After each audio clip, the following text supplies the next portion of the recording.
The Alternative Dig Talk. Real issues, real talk.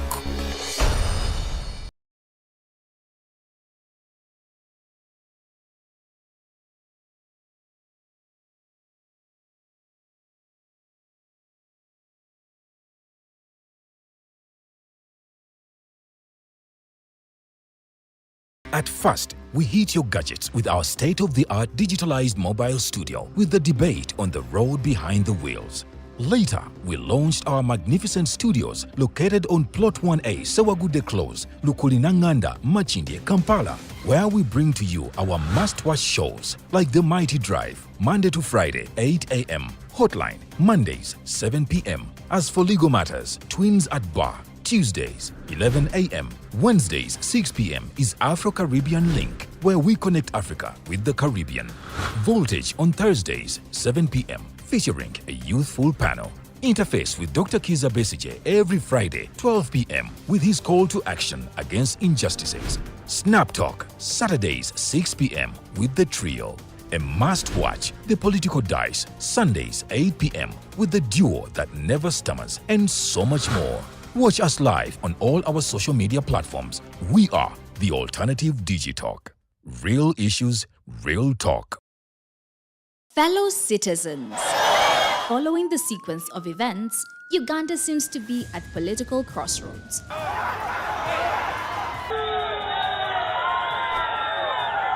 I'm not a servant of anybody. Madam, I know the law. As such, Alternative Digital brings you the Interface Show with retired Colonel Dr. Kiza Besige. Let's keep on the same page on Alternative Digital. As he gives you the alternatives on the transition question, rule of law, human rights and freedom, youth inclusion in governance, economic stagnation, as he confirms. I'll be always here every Friday from midday to 2 p.m. Be there. Don't miss the live discussion on the Alternative Uganda, Digitalk TV Facebook pages, and the Alternative Uganda YouTube channel.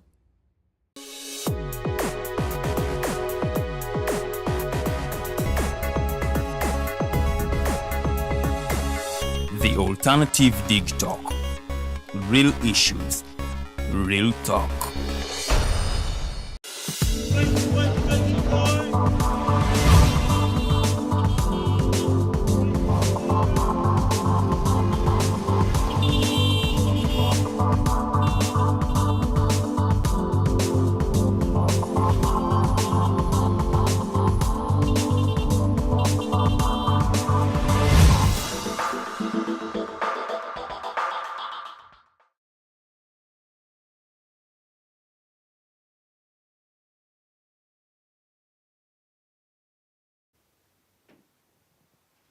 Sekolikayo mukuwumula mukone gatiddwako omumbejja aluwedde Lilian nga bwe tulinda guest waffe olunaku lwaleero okubanga atwegattako awo nno show yaffe etambulire ddala ng'ejjudde. Tugenda kubanga tukubaganya ebirowoozo ku gender based violence eri mu kugenda mu maaso in the whole world. Ate nno ekyewuunyisa, it doesn't only affect women.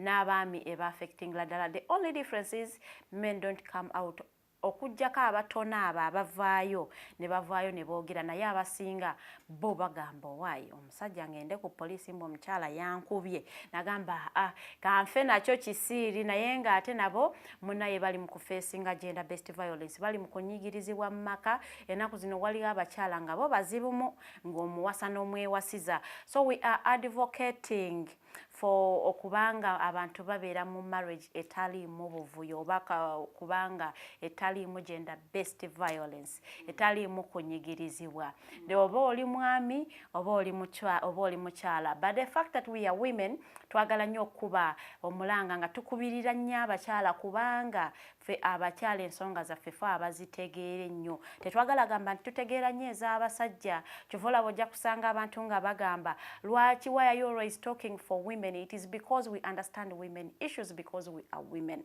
So men should come out and talk about the men issues because they are men.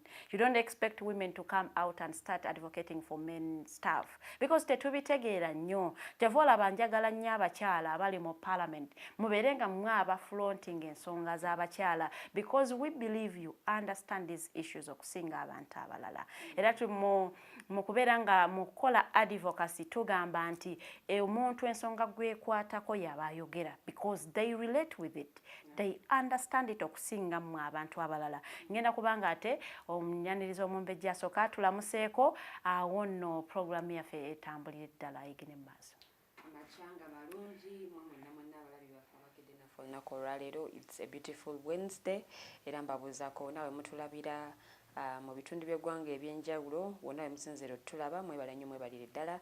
Nze omumbejja luwedde Lilian era nga tutambula ffenna okutuuka ssaawa 4 nga tuli butereevu ku The Alternative Uganda ne TikTok TV ku Facebook so nga ate YouTube channel yaffe The Alternative Uganda. So tutambule ffenna ate nga bwe tulinda okwegattibwako omugenyi waffe olunaku olwaleero omukyala Nalongo Mwafrika mbalikiwa. Tugenda kuba twogera ku mbeera obuulyawo abakyala gye bayisibwamu mu makomera. Ajja kuba tubuulira ye mbeera ki gye yasangayo because ensonga za march to parliament ezamuleka no naye nga ali mabega w'emitayimbwa naye oluvannyuma lw'ebbanga ate n'abanga ateebwa ku kakalu ka court. So ajja kuba tubuulira experience ebbanga lye yambala mu komera ne bw'aba yamalayo olunaku lumu oba nnaku 2 oba 3 ajja kuba nga experience ya gye tubuulira biki bye yasangayo era biki ebyetaaga okuba nga biterezebwa. Naye mu mbejjo tuwadde story ey'omukyala eyakeberebwa oba oliawo n'azuulibwa nti alina obuzibu ku nsigo naye ng'ate teyabulina n'okubira omulanga ministry y'ebyobulamu but tutandikire ku nsonga eyo olinawo ogaye nti ba victims bangi. We have always given stories nga omuntu agamba nze maze emyaka 10 nga ndowooza ndi HIV positive era nga n'eddagala alimira naye n'agenda ne mugamba nedda you are not. Nenga omuntu eyakuwa results zino ali somewhere ali abutaala. Nze kyengamba nti abantu bano ba victims gye tulina osookera ddala baveeyo boogere. When you come out to speak we can know kubanga tutracing abantu bane. Abantu bali mu mirimu gye bataasomerera because their relative yatandikawo eddwaliro so ne bamu employinga not because they qualify but because they are related to someone. That person, yes. So ne batuuka ekiseera nga bali mu kukozinga damage eri abantu abalala olw'okuba nti bo they are ayigira ku mulimu bangi nnyo bayigira ku mulimu bwakukebera bw'alaba obuwuka buno bulabika bwa gundi bwa bulwadde gundi bateebereza yawulirako omulwadde w'ensigo ng'agamba wano wabaga muluma ne wali abamu oluusi nakinsimbye abamu basawo ba Google. As in, they just go and Google signs and symptoms of zabalwadde ba kidney and then they will come and diagnose you nga bakugamba munayi olabika ensigo yekuluma kidney stone kidney failure akugamba nga kikugamba mu Luganda obutakubuzaabuza ensigo y'emu ndwadde kale n'olyoka obutaabutana n'olyoka ogenda okutandika okumira eddagala but I think okugezaako awalala is good. Nti wano bakuwa results at least gendako mu ddwaliro eddala seek another opinion osooka omanye yo bateesa batya because eno bajja omanyi waliwo amalwaliro agamu nga bajja kukebera obulwadde bakugambe nti olina obulwadde bwe buti ne bwe buti kubanga omukyalo ono ogenda eri bakugamba obulwadde either tetubulaba oba tobulina. Omukyalo ono agamba nti ye senga we yamula n'agamba naye omira eddagala eryo naye nze nga ndabanga ggwe ali olubuto teyamanya maaso kisenga akebeza maaso. Okay. Azini negamba okay. Yadde bakugamba nti oli mulwadde wa nsigo naye nze nga ndabanga ggwe ali olubuto. Nanga asooka ogende weekebeza olubuto. Okugenda okwekebeza nga ali lubuto. Naddamu ewalala era nga ali lubuto. Naye n'abagamba kati no ddamu abakukebedde olubuto bagambe bakukebera ensigo. Bakubuulira oba nazo ndwadde ne bamukeberanga nna. Zirwalangako yali suuyinza eddwaliro. It's very sad because nze engeri gye saagalamu kumira ddagala omuntu oyo ali mmezisizza nga siryagala aba yeetaaga okukolako mutima ebirwadde ebyo ebizita ebyo birina engeri gye bikukangamu ate naawe endowoozayo osobola okulowooza nti nina obulwadde gundi bw'otuuka ne bakebera because already obwongo bwo wabugambye dda nti n'obulwadde gundi kati omusawo ono bwakugamba nti si kyekyo olinza okulowooza akulimba n'ogenda ewala n'olowooza n'oyo akulimba n'ogenda ewala n'olowooza nti n'oyo akulimba abamu ojja kumusanga ng'atandise n'okumira eddagala not because nti alina okulimira but because afiiringa nti abasawo kye bamugambye ate kyo kikyamu naye ng'abasawo abali mu kugaba longoliza lusife twagala okubiriza nnyo abamu bazikola nakola ssente amalwaliro omuntu bw'aba nga taqualifyinga temuba employinga because mwagala okubawa obusente obutono because for them they will not complain because tebalina bipapula so ne mukomekereza nga ate muteese obulamu bw'abo abajja mu ekyo ekifo mu matigga olw'okuba mwe temwagala nnyo okuspendinga nnyo ssente mpozi n'ekirala bannaffe aba citizens bana temugenda mu bufu waliwo buno bukiriniki okubanga mwekebeza endwadde ennene wogenda yokebeza omusujja wekebeze obulwadde lwadde obwo omusujja typhoid naye bwe bakugamba omuntu awo nakugamba kirwadde kidini gendera ddala mu ddwaliro eryegasa eddene wekebeze yadde tukaaba wano layini genda ogibeeremu layini simba layini naye ng'ogenda kufuna ekituufu kyemmanyi mu malwaliro ga gavumenti oyinza obutafunayo ddagala naye bakubuulira ekituufu ekikuluma they will tell you obuzibu buli wano ne wano naye eddagala oyinza obutalifunayo but at least tugeyunire tumanye ekituufu okusinga bw'onaagenda mu kalwaliro k'okukyala awo omuntu yegwira yagwa ebigezo by'obusawo bali olw'okuba alina abantu abo abamu bagulira ne bano abajja okugaba bu certificates ne babawaamu ssente ne baleka ne booperatinga naye nga bali mu kuoperatinga illegally kakati gwe olw'okuba omulaba alinawo ka dispensary muba buyita ku dispensary n'ogendayo n'otandika ogamba nzikekebera kino nkebera kiri abamu bagwa ebigezo by'obusawo ne batasobola kubanga ate bafulumanga abasawo actually era be baleetedde ne self medication okuba nti mu ggwanga kiri fine oli ajja genda annyonnyole omutwe gunnuma n'olubuto mpuliramu n'ennyingo nga awo bakuwerawo eddagala ly'omusujja naye tebamanyi bajjanjaba musujja ki typhoid oba malaria general body weakness ebimu actually ne byazudde awandiikawo kimu kakati bw'amaliriza nanakutikka eddagala eringi bwelisi naye nga mu butuufu oyinza okuba oli just fatigued nga just omubiri gwetaaga okuwummula n'onyonnyola ebizibu byo nakugamba kati obwo obulwadde bwegwi kati nze most of the time mugamba okizudde otya mbwe nedda abalwala obwo obulwadde bebabeera n'ezo signs and symptoms muli mutima nze mba njagala onkebere nyinza okuba nga nyina signs ezo naye nga si bwe bulwadde obuno okimanyi nti fatigue abeera aleetera general body weakness n'obeera awo ng'olinga alinamu ka temperature naye nga si kangi ng'oli awo just ng'omubiri gwetaaga kuwummula naye gwe n'ogenda n'osaba eddagala ly'omusujja n'ogamba bampeeyo eddagala empeke ate tuzimanyi ozeebala ne$1,500 zonogamba bampeeyo palado wa 10 onteremu awo okota so ebintu si byangu naye nga tujja kukubiriza abasawo okubanga mu employing abantu abali qualified okubanga bakola emirimu egyo sobola okubanga ate tutaasiriza ku bulamu bw'abantu mpozi n'ekirala n'okukubiriza abantu bannayuganda bannansi okubanga mugenda mu malwaliro amanene okulaba nga ate mujjanjabwa okusinga bwe munagenda mu buno obulwaliro obutono ate ne musingayo obulamu bwammwe si kintu kirungi nnyo wabula njagala okubakubiriza nnyo nze nkuba omulanga munanga awulidde n'otegeezaako ku muno ngenda kubanga ate nfunamu obulango kamu bubiri omugenyi waffe atwegatteko awo nno tukomewo show yaffe etambule bulungi.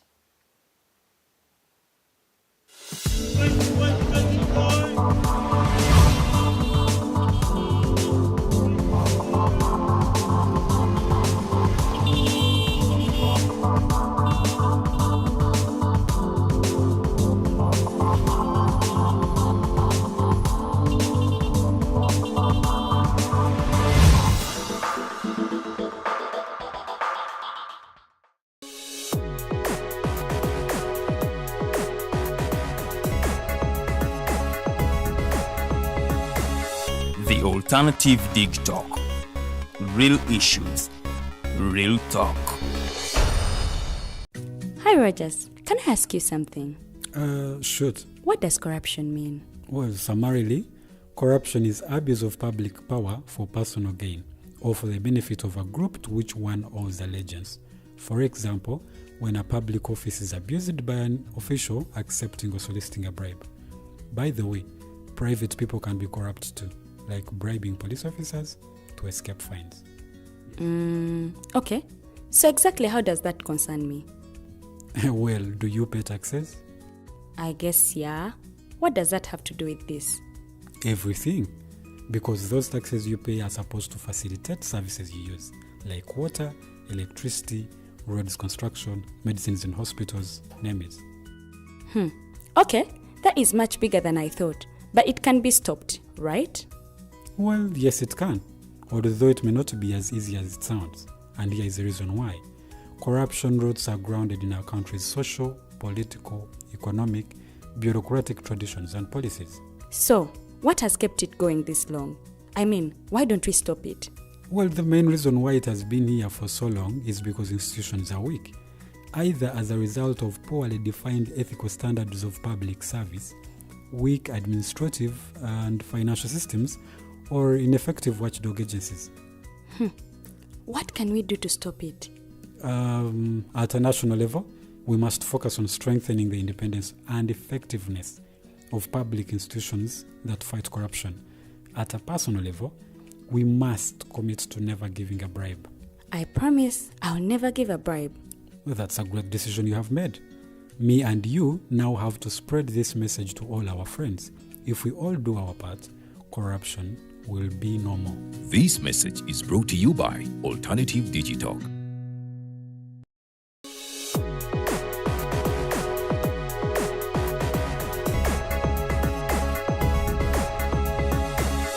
The Alternative Dig Talk. Real issues, real talk.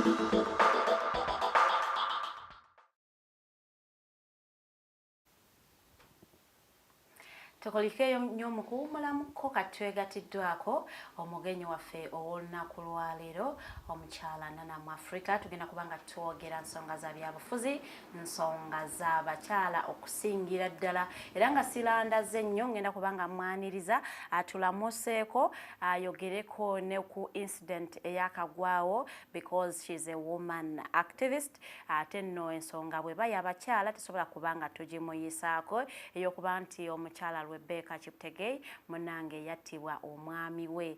Nze mbagambye nti that action is called femicide, where a man kills a woman because of her gender.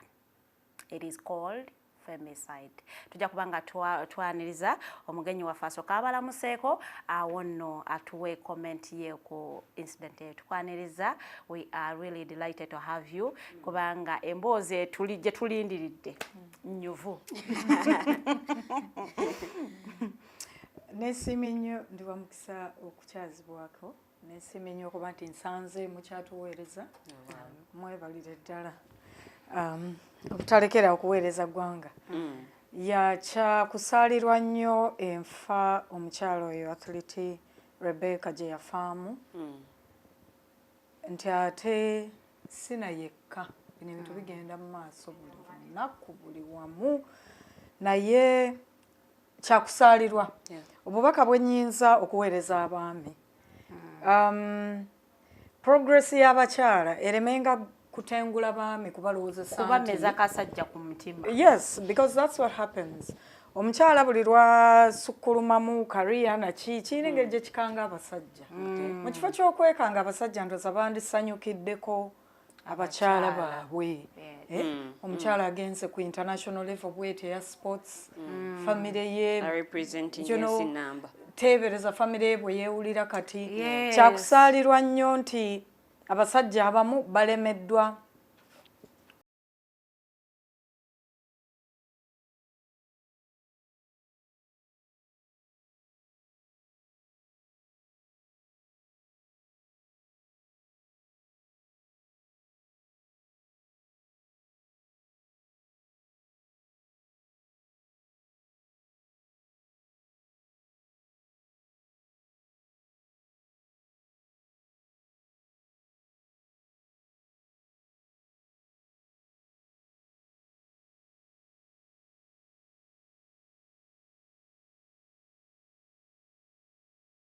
nga nti omusajja awulire nga ali wansi nnyo afuna inferiority complex atandika okulwana era kwebitera okuva ne balwanira ebintu era ogenda okulira story yaabwe mulimu property related kati ofunye biki kibi nnyo ekya Rebecca mukama omwoyo gwagumuze mirembe naye kibe kyakuyiga kinene nnyo eri abaami. That's a very big loss to the country.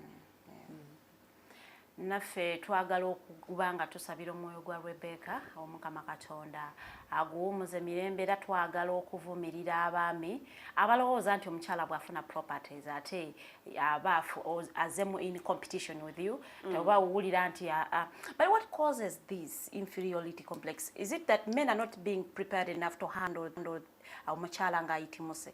Bwekirabikanga bwekisinza okulabika nti ojageza mujjukira omukyala eyali mukyala Kazibwe bambi omwami we kati mugenzi wabangawo era emboozi awe zitawooma nga kirabika nti enneeyisa y'abaami omukyala bw'aba asukkulumye ku madaala career oba ki social status abaami balina engeri gye beesanga nga tebaala nti omukyala ne bw'aba tamujooza oba takiraze balina engeri gye batakyaliwulira muli mu mutima oba abaami bafuneyo training eno nti omwenkanonkano we guba gubaddewo gumanifestinze omukyala naye abadde president ng'oyo IGP ng'oyo tekitegeeza nti kikukanga ennyo ate kiveemu luyombo musanyukireko omwongere mu maaso inferiority complex eva abaami babakuzizza mu society yaffe naddala Africa babakuzizza nga balowooza nti omukyala alina kusigala wansi alina kuba wansi bakyala balina kusigala wansi bakyala balina kusigala wansi so it is omukyala actually a cultural thing bw'asamba akajji n'ayitamu ngoyo bw'adde akoze mu sports kirina engeri gye kireka omusajja nga yeewulira yemulugunya silently yeewulira nga atakya ng'ayinza okulekebwawo sinagyendi alaba anytime omukyala agenda.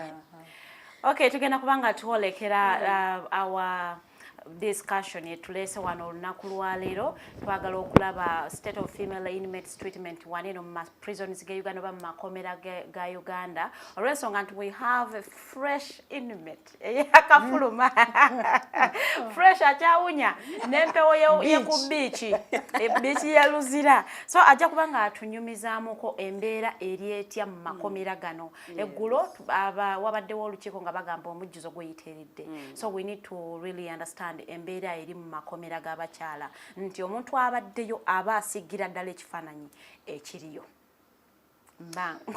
banaye ku biiki ku lubalama lw'ennyanja yaffe Nalubaale navuddeyo nsiima nnyo sirema kusiima abanneeyimirira okufuluma teviika eyo obeera eno gaha anti abamu bagamba buli gwe bakona banaye mweyimirira ate bwe banankwata gwega bannayuganda batidde nnyo nti n'okufuna akweyimirira kakube mu b'eŋŋanda bo si kyangu so nkisiimira Mukama n'ensiima abakinteeramu omukisa ogwo kuba nti munneeyimirira mbeebaza nnyo sijja bamenya mannya now Luzira emboozi y'Eluzira tegwa malojja okukwata kwennyini okutyoboolwa kw'amaanyi era kweyongera mu maaso naye nga kyetusuubiza eggwanga nti tetugenda kuzikiza kulaba nti embeera eneetereera okukwata kwennyini nze nkwatibwa ku Kampala Road awo n'abaami abalala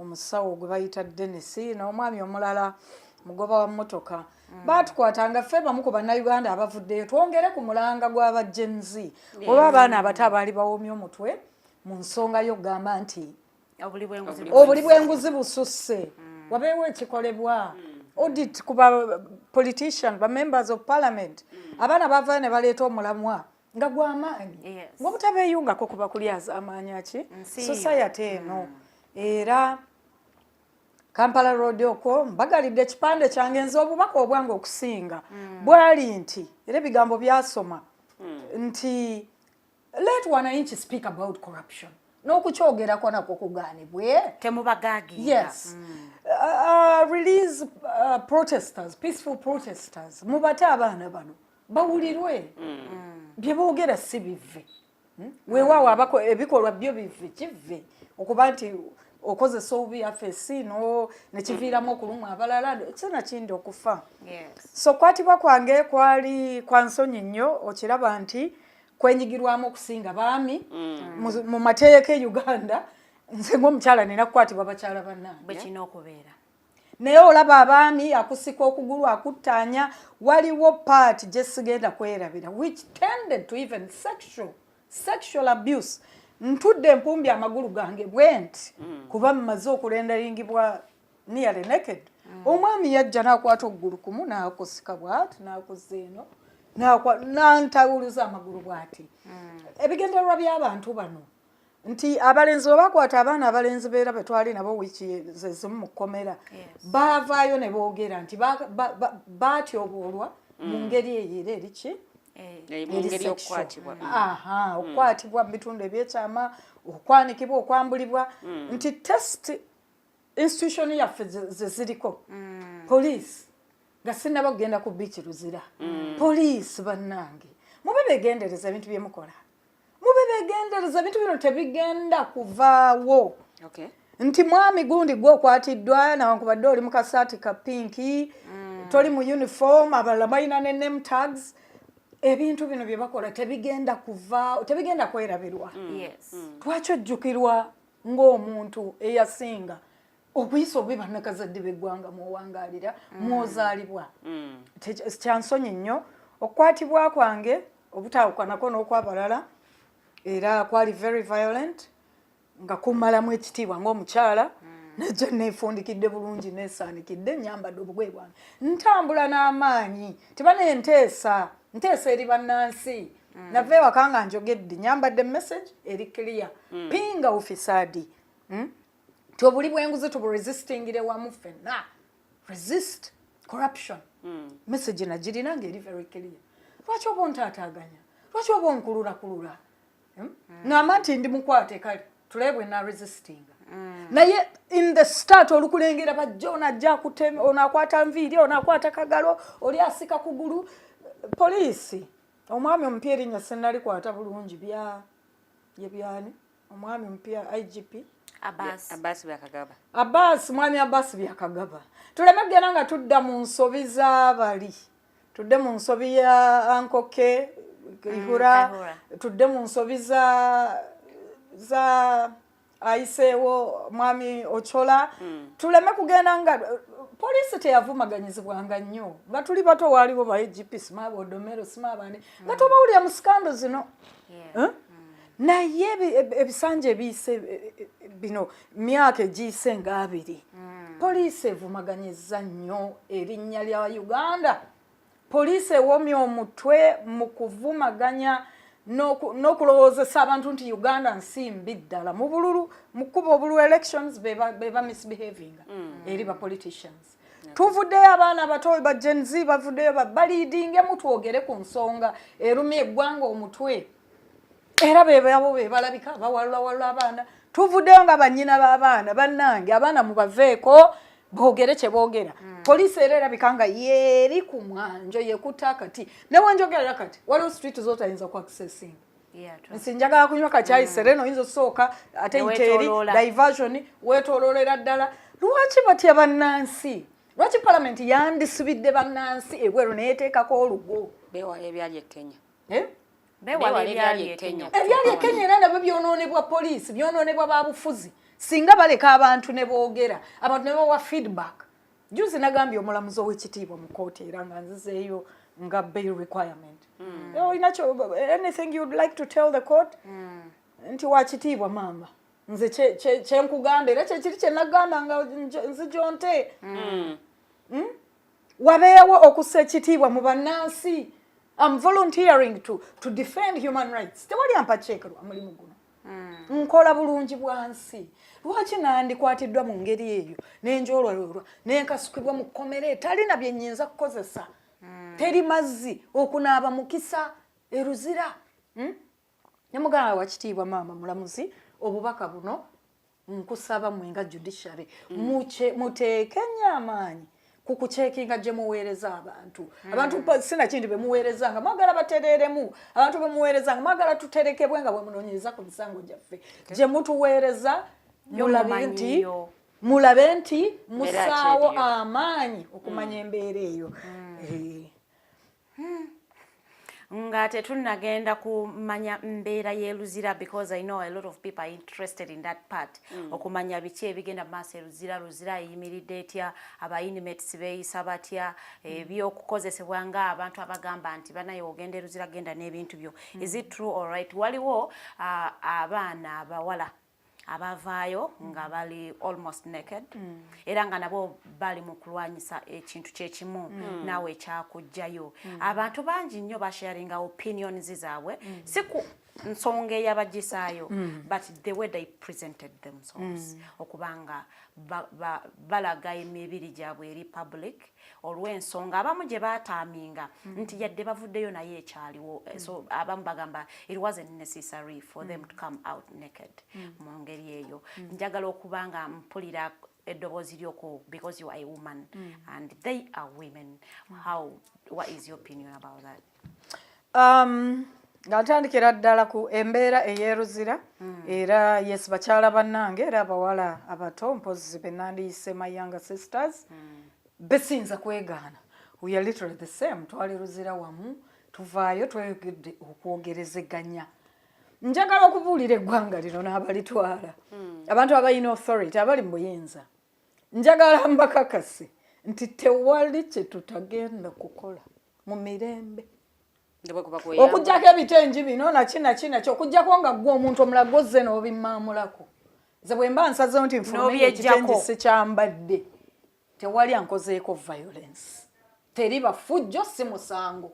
Mu Uganda okutambula mu kabikini kange ne ngenda ku beach Garuga oba One Love Beach nembeera ku lubalama nenjota omusana si musango.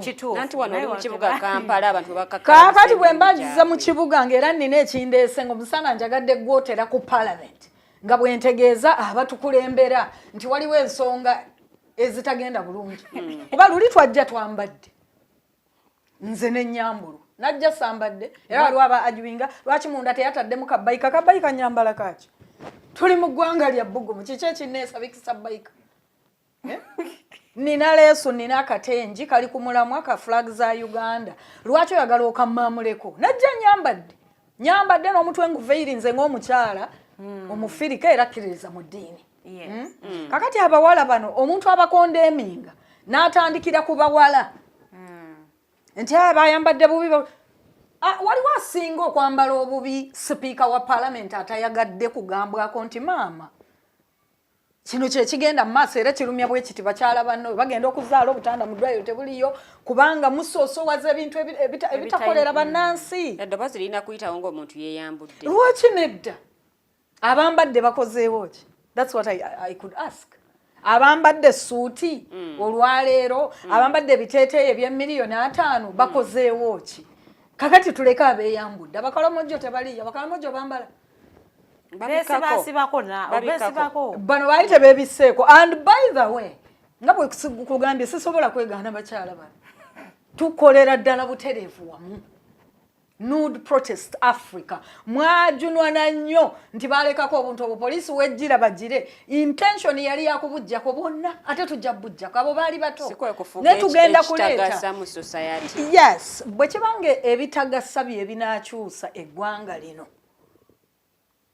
muleke ebitagasa bikole ebigasa kuba abambadde ng'ebigasa tebalina kye bakoze. Jana kigamba mulamuzi ow'ekitiibwa mukyala Mama Jalia. Mukyala muwuliriza. Abalamuzi bano oluusi terobbe mulugunyaako. Waliwo yasiba muganda wange Nalongo Nyanzi. Era mukazi mukambwe najja Nalongo mukabidde navuddemu olubuto obujjanjabi. Tojja kubufuna. Ddayo ojja kufuna ba. Naye mukyala Jalia abasajja balaba abadde akyali wakitiibwa ow'ekitiibwa. Ekitiibwa kye kya kitiibwa. Wakitiibwa maama namugamba nga nfuluma nze nankekejjana nti nkankana omuntu gwe yasindika Mukomera nga ntambuza bigere byange navaayo nga bampaniridde okuyingira kooti. Ne mugamba maama ekiri eri omujjuzo weefunya namala ennaku nnya nga ntuula ne neefunya bwenti. Nga togolola magulu. Tosobola golola magulu ogagololerewa. We bakuwadde bw'oteekamu bw'oti oludda lumu buyina kukyanga tonna lukyusa oba basibe abamu bakadde baamu ajja kukuba mwekuusaako ettaala eyo bw'ogiraba eyako eri bright bwet esulako nesiiba nagamba ow'ekitiibwa omulamuzi era ndimu essanyu ettonotono okulaba nti emboozi gye twajja Eluzira kuba emboozi eno nagiwayaako n'aba monitor ne bagipublishinga nagiwayaako n'aba NTV naye mbagamba nti nakigamba n'omulamuzi nti eri mutuweerezaayo kufa ne turesistinga resistance ne tutafa tosobola kuwangaala ng'oli mukyala ne tunaabira mu akantu akanaabirwamu ke ka toilet mwe muli mwoyimirira n'onaaba ka toilet tekali mu mazzi nti gatwala ebivaawo byonna naye kali omu like the environment is festering with germs rot obucaafu bwebu oh god ekyeruzira kibi toyinza kinyumya mu ddakiika ne kiggwa nze ekiro kyange ekyasooka mu ward 1 Luzira twamutuuka mu ssaawa nga 2 wakitiibwa mulamuzi atumaliriza atusalidde batutwale ziri mu ssaawa ndoza zaalinga mu 12 ku poliisi CPS gye ntwaliddwa mmaze okwambulibwa bantwala ne statement sinkole tewakola statement ku poliisi saakola statement nasaba ow'ebyamateeka nasaba legal support abaali tebabuze era nategeezebwa nti babaganye okuyingira baliwa kootagaadi ya poliisi kuba ekiseera ekyo kyonna poliisi yali teri accessible irregularities ezikolebwa mu ggwanga muno zisukka oggalawo otya poliisi n'abalala bajjanga banzibye kasimu banzibye laptop nga bonna tebabakkiriza kuyingira olw'okubanga bannansi bavuddeyo boogera eri palamenti ti obuli bw'enguzi butukosa era butulumya nsaba looya gwe mmanyi nti nja kufuna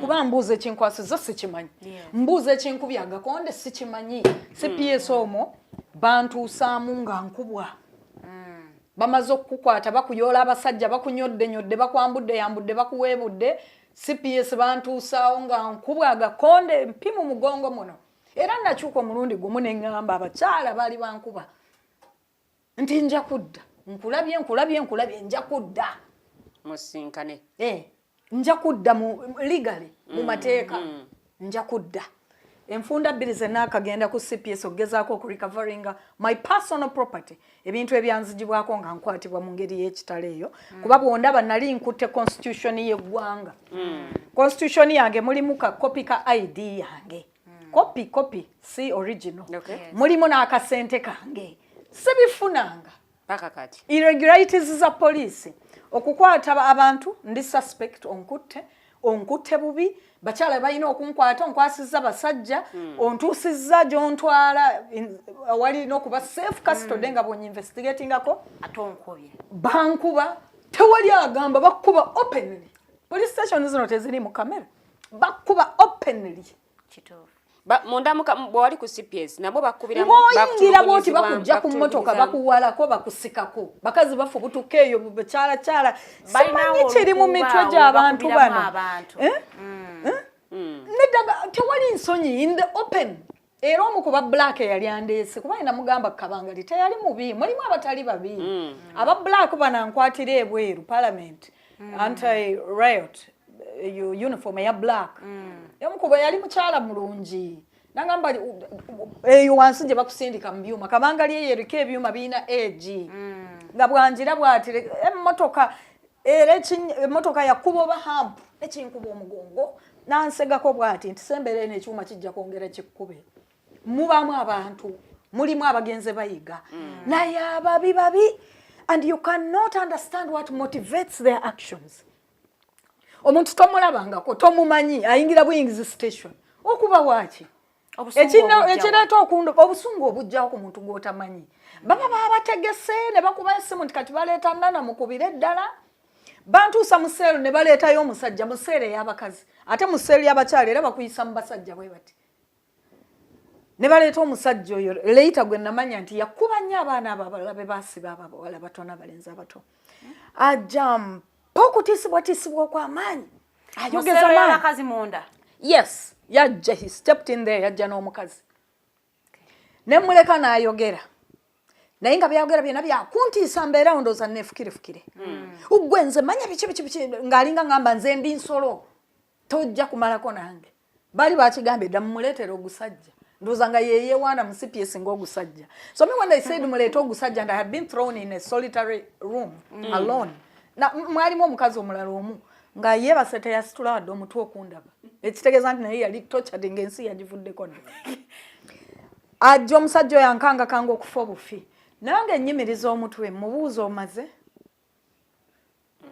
siri mu poliisi muno sima oba oli mu poliisi toyina linnya toyina nemutag toyina uniform kyokola mu seeru yange ng'omukazi sikimanyi naye sijja kutiisibwa. I do not work on orders. I'm not a police woman.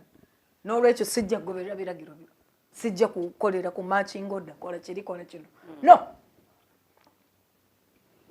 yasirika teyaddamu n'aswala kuba waliwo abasibe abasajja nange namugambisa eddoboozi erimugamba back off oli musajja wooli toyina nakubaawo oyo ne mugema mu ddakiika eyo ne bampalawala ne bannyambusa bateekinga ebbayo na biki nabuuza ndeeteddwa wano lwaki njagala looya ne bannyima looya ne bagiraagirawo mangu kooti neetuula tokoze statement bannyima ebyokulya bannyima amazzi batuweereza Eluzira twatuuka essaawa ndowooza gazigenda mu 2 ku baasi twaliko abakyala 2 batujjako bakyala 2 va mu ddakiika nga batuyingiza ne bale omukazi omulala najja ne bamutusindikira mu kinaabiro gwe tulowooza up to today nze n'omukyalo oyo bwe twagenda nti yabbaali bamututaddeko for some purpose. Later I learned and within Eluzira there are criminals that they use to terrorize inmates be baba choosing to receive that.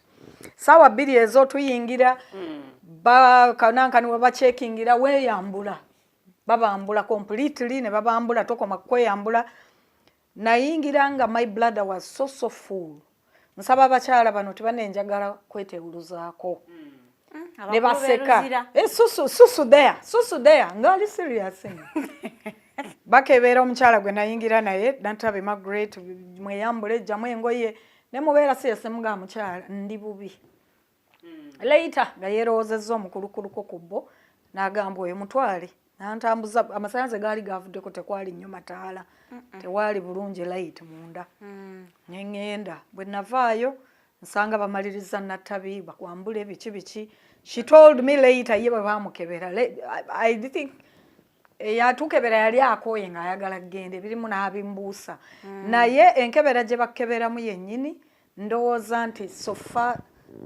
mu society gye tulimu tekyali necessary basitamya abakyala simakolola simakola ki because they do some of these things seemingly to just oba kufuula ki okujja mu buntu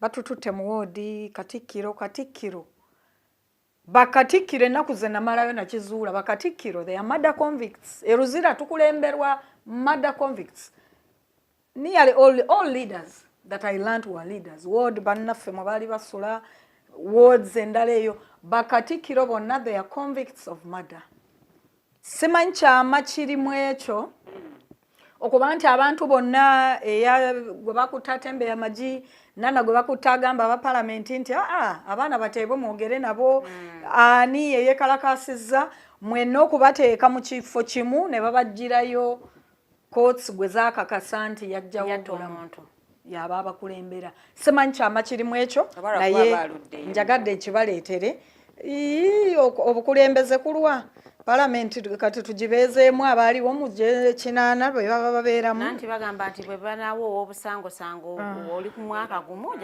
ogenda fuluma naye oli myaka 3 ali Mukomera. But that's noted nti Eluzira mu women's prison leaders murder convicts. We are led by murder convicts.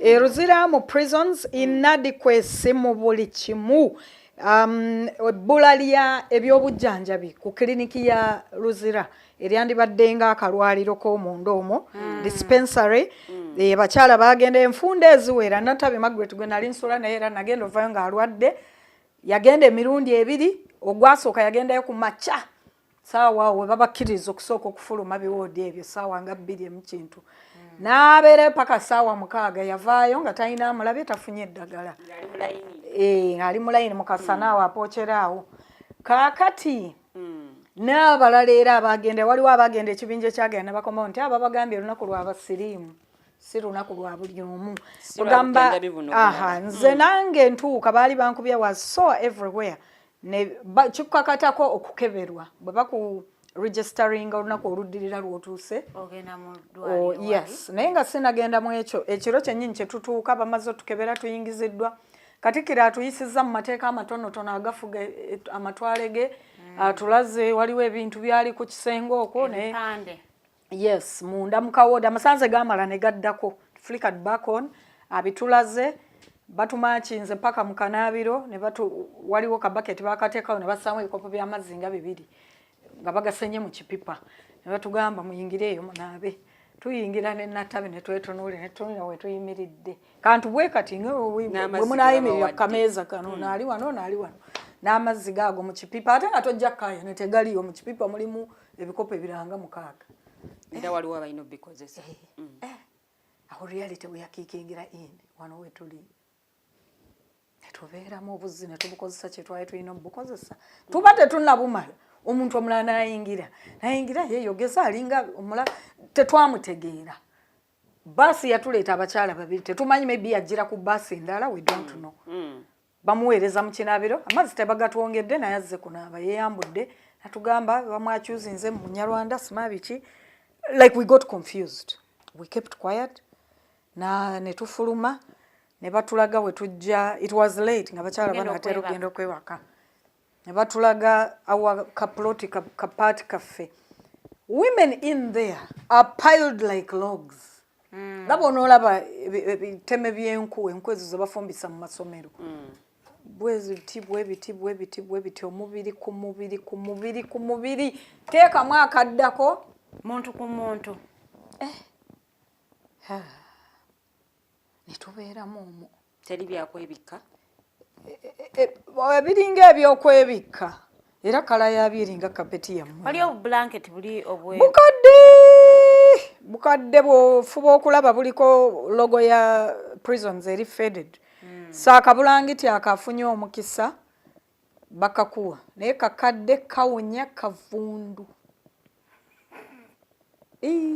banaye tewali budget ya prisons yenkanawa era ekola ki ebiteeteeyi bye baatuwa ene mbozi toyinza jimya n'ogimala ebiteeteeyi bye baatuwa ebya yero byali biyulifu byonna nga kiyulifu wano bakulaba oludda olubeere kuba akaleega bakakuggyako byozze nabyo byonna babikuggyako n'obisiba mu kaveera n'obikasuka wali ne bagenda mu kibbo kiri awo kinene nnyo abeeyambudde ku makya ne bagenda mu kkooti bye beeyambudde ne basuulamu bye basitulamu ne bakuwa kiwunya si kyoze kiyulifu kyekiri Eluzira nti endwadde ne babandibadde aba health ministry of health batunuulire ennyo okusaasaanya kw'obulwadde nze ndowooza okukyasinga kuli Eluzira kuba Eluzira with those thousands of inmates bafulumya bayingiza bafulumya buli lunaku baasi ebanzijuvu buli lunaku ereeta ku kooti n'ezikomyawo zidda zijjudde olunaku lwe naadde ku CPS nga ngenza okubanja ebyange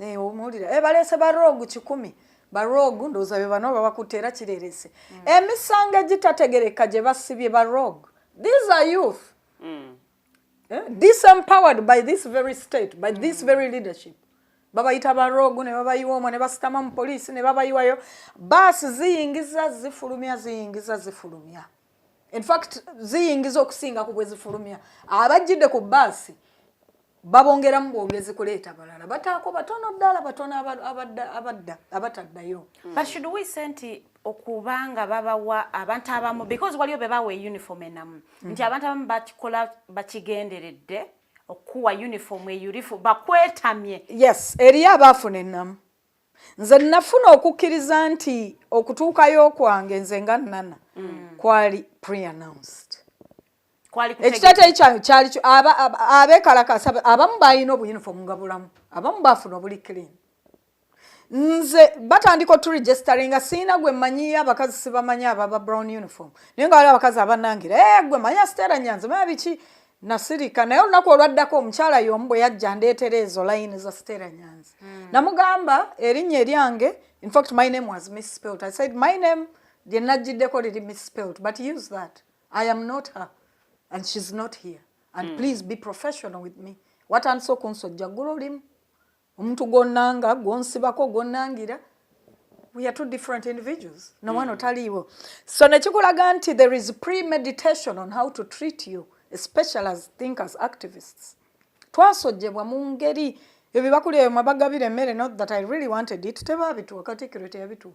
Naye nga mu mateeka bwe yagatuyisizaamu ojja kufuna kino funa ekiri teyakituwa. Teyabituwa for 3 days.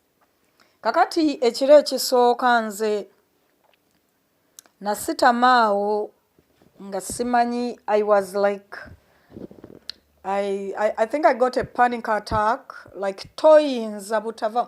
Twali bangi nnyo muli omwo mwenna mussa. The only time I tried to put this side mu kaspace ke bandaze ng'enviiri z'ono zikuli mu face bwe ziti, ono akussiza wano ku bulago w'emabega assiza wano breath ye nawuliranga wafulumya gozaayo nasituka n'entuula n'okulwa ngenda mu makkati awo nga ntudde n'entunuulira embeera abakyala bannakazadde b'eggwanga gye balimu.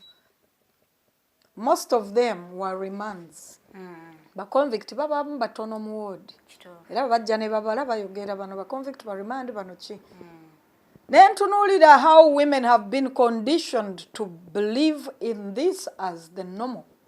Even as people in detention, nti kino kye kiri normal and we have nothing in our situation. Baba teka manti bayingira sawa mwenda od later on. Ne baba sibiramu n'ebikufulu. Nti that's the normal for a detained human being in Uganda. I broke down. Nateka omutwe gwange mavivi gange and I wept. Not out of being cowardly, but I felt too broken that this is what they would do to human beings in an institution efuna budget. Okuba nti at least ebawa the basics. Bwe bwacha ebintu bino ebigambo Katikkiro yatugambye okusoma ye yagendereramu nti tusome ebiyinza okutuleetera okuzza emisango. But at the bottom of it kwaliko human rights. Era nga kyambulula bulungi human rights eziba halted ezikugibwako ng'omusibe.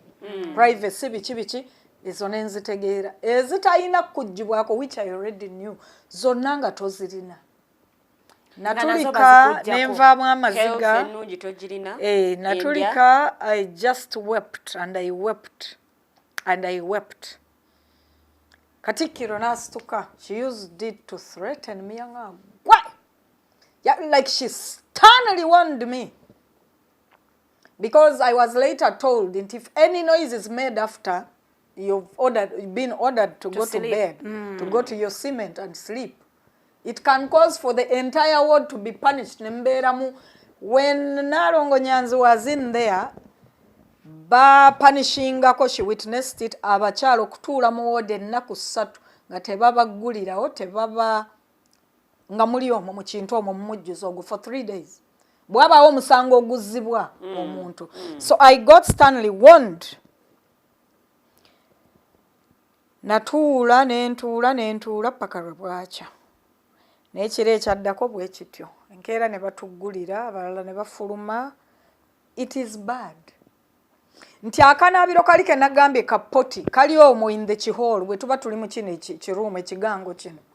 Ku endi yakyo ye wali kapoti ako n'akanaabiro ke katooyi ke kanaabiro kalimu ekipipa kalimu mold bagiyita batya ekijji ewandibadde ng'oluggi lwakutuka lwonna. There is just one tiny piece on it, so it's open. Nti abakasula okumpi awo literally basula muli mutooyi. Nze nakaaba sikuba nti natya nnyo komera, nakaaba olw'embeera eggwanga lino mwe liri. I wept deeply. I said to myself, God, kiki kino? Ng'abakyala bali muli bakololera nno ddala okuva lwe batuggalya abakazi nga batandika okukolola. I think because of omukka mutono oguli clear. Ne mukololero just eriko ebintu waggulu butono butimbatimba naye nabwo buli totally closed out. Embeera si nnungi n'akamu. Tewali muntu yandisaanye kuyisibwa bw'atyo. Si musibe era ne constitution tekikkiriza. Clauses ezifuga engeri y'okukuumamu abasibe ziri very clear. toteeka basibe at risk of death. Lives of inmates in Eluzira women, I witnessed it. They are under threat. Kuba bw'olwala ku clinic teri ddagala. Waliwo omukyala bano abajja otubala foreign okubabala okwo nno musitama wansi ng'ebikere eriyo titles the prison politics yokka etyoboola eddembe erina okuba ery'obwebanga ery'omusibe nti omusibe talina kutocharingibwa. Women are tortured blatantly open. It's torture. It's clearly torture. Bano bakatikiro their word is final nakubogolera naku bugenda okukya sisobola kutambula nali nzimbi amagulu gano eno yonna wannuma ne batuwa order tugenze ku ddwaliro tujja kwezo tests ze bakoleze mandatory. Omusawo nangamba ye kati atebye obulwadde bya complaints ojja kuddanga doctors ze yagala okunkuba empiso naye nga nina enjala nangamba ne mbuuza empiso gyagenda okunkuba mu diclofenac nemuganja kusooka kufuna ku kyendya ng'omubiri sinnateekamu kintu kyonna sinnanywa amazzi sinnalya okuva ggulo limu kuba ku poliisi abaali bandeetedde ebyokulya baabituma. Eluzira obulamu bw'abasibe buli ku risiki y'amaanyi wali okkirizibwa okufuna naddala mu by'obukyafu particularly nze nafuna abagenyi 3 abatakkirizibwa ku accessinga ekiseera kyonna kye nabaayo abantu abankyalira up to when my own family parts of my family bajja ne bakkirizibwa but other people abantu ba mirundi 3 bajja Eluzira ne batabakkiriza okusosola mu basibe ngera beyambisa bano bakatikiro balina authority ekola aba uniform abamu bye batakyayagala kukola okulwanyisa embeera eno tekutandise naffe. Yes, nsiima abantu bonna be nasibibwa nabo all the young men and women that were in Eluzira between 23rd July up to now. We have ddala twekubireko mu ngalo tukoze omulimu gwa ttendo okuba nti tetusirikidde bye twasanga Eluzira. Nze nabitandikira mu kooti omulamuzi ne mugamba gye muweereza abantu mutegeere wali watya muyina picture saakoma okwo ne ngenda ku Uganda Human Rights Commission regional omukyala yaliwo nangamba nedda esi jurisdiction yaffe era genda ku head office biki neera neeyongedde okuengejinga ne Human Rights Commission nayogerako n'omwami Kaheru era juzi ku Monday babadde n'olutuula ne boogera ku nsonga zino. Waliwo ensinkano endala esuubirwa later this week nti tetusobola kusirika tuba tulina ettima okuyita mu kye twayitamu ne tuvayo ne tusirika. Toilet tezimala amazzi gali rationed ekiseera kye namalayo bagasiba ne bazzaako ne musenaasena mu budomola abasobodde si mwenna mwe bamupya n'akadomola tokalina era bwe twavaayo ne bagabasalako mbusimanya bababanja ne kaakati ebyo byonna okwo okutyoboola abasibe tukyala weeks nga 2 nga tuvudde mu Mukomera tugendayo tubeeko be tukyalira nentegezebwa nti sikkirizibwa kugendayo yadde okulinnyayo mu myezi 3 eginajja olw'okuba nti mbaddeyo Kongo musibe ne tugenda ku side y'abaami eyo baatukkiriza era n'abaami abaaliko ng'abasibe wiiki yemu nange baabakkiriza ne bayingira ne tutegeezebwa abaami wiiki eyo kyali kibi ng'olaba butraka kitraka kyaleeta amazzi ng'abasibe mbu be basasudde bagule amazzi ebweru bagabaleetere. Can you imagine that? Eluzira eriyo corruption from within the prisons etambuzibwa abo abakulu abapointingibwa bano aba uniform bakatikiro bakatikiro they are the movers be drivers b'enguzi y'omukomera. Eluzira bw'otuuka ne kirabwa nti oyinza okuvaayo gy'oli you will have a bit of you'll have it much simpler. Waliwo omukyala yawandiika nti some prisoners are more prisoners than others.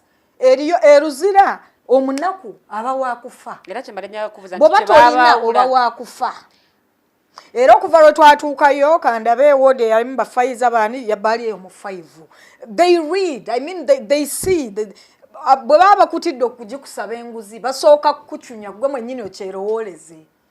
Ekiro kye tutuuka omukyala eyandabanga yaŋŋamba yandabanga nga nkyalira Dr. Stella Nyanzi emyaka 5 emabega ajja antumira omubaka ngendayo aluddeyo era naye bambi ali kugwa madda ngamba ye oli mukwano gwa Nalongo nti omanyi otya nti nakulanga ngozo omukyala kwanza emyaka egyo gyonna no wanda banondabira eri ku admin nanga nkumanyi nakulaba tonze kale n'atandika okubaako ngeri gy'atuyisaamu obulungi yatuwaako akasabbuuni ka soap the next day ka bucket tusobodde okufuna ku mazzi tunaabye oyo within 24 hours bamuwa order jukira nali nzimbye nga sitambula nga ntambula nekotese yanzikirizangako mulimu obutanda Bakatikkiro n'abo abakadde naddala convicts mwalimu obutanda 5 mu ward emwe twali abantu nga 10 mwalimu obutanda ekimu kya Katikkiro ekirala kiri eri kyali kyoyo emisana egyo nanzikiriza nti tuulako wano ku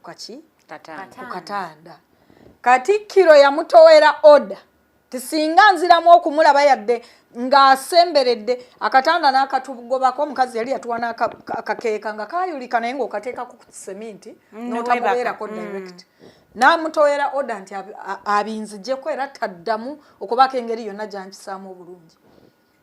So there was seemingly an order ebeeva kuba waggulu aba uniform neeyisibwa mu Katikkiro ne baleetera abasibe